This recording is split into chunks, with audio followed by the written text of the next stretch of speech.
নমস্কার বন্ধুরা, পিনাকি রান্নাঘরে সকলকে স্বাগত জানিয়ে আজ আবারও একটা রান্নার সাথে ফিরে এসেছি। আর আজ আমি তৈরি করে দেখাবো নিরামিষ আলুর দম। যে আলুর দমটা মুখে লেগে থাকবে, এত সুন্দর খেতে লাগে। আর এটা পরোটা, লুচি, পোলাও যার সাথে মনে হবে তার সাথেই খাওয়া যাবে। চলুন আমি কিভাবে তৈরি করি দেখাই। প্রথমেই বড় বড় করে আলু কেটে রেখেছি, সেগুলোকে কড়াই তেল দিয়ে লবণ হলুদ মাখিয়ে ভেজে নেব আলুগুলোকে। আলুগুলো ভাজা হয়ে গেলে সেই কড়াই আবারও কিছুটা তেল দিয়ে দেব। তার মধ্যে দিয়ে দেবো শুকনো লঙ্কা, তেজপাতা, গোটা গরম মশলা, তার সাথে একটু সামান্য গোটা জিরে ফোড়নে দিয়ে, ফোড়নটা ভাজা হয়ে গেলে তার মধ্যে একটা গোটা টমেটো কুচি দিয়ে কিছুক্ষণ ভেজে নিয়ে তার মধ্যে 1 চামচ আদা বাটা, 1 চামচ ধনে গুঁড়ো, 1 চামচ জিরে গুঁড়ো আর 2 চামচ টক দই দিয়ে মশলাটাকে ভালো করে কষাতে থাকবো।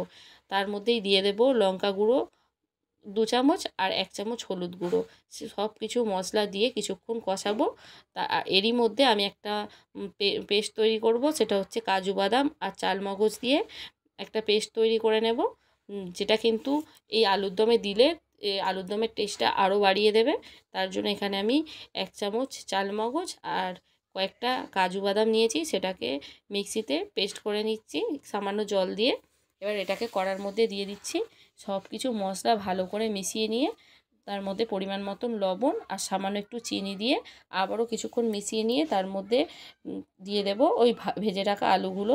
ভাজা আলুগুলো দিয়ে বেশ ভালো করে কিছুক্ষণ মিশিয়ে মানে রান্না করে নিয়ে তারপর তার ঢাকা দিয়ে কিছুক্ষণ জল দিয়ে ফুটিয়ে নিতে হবে।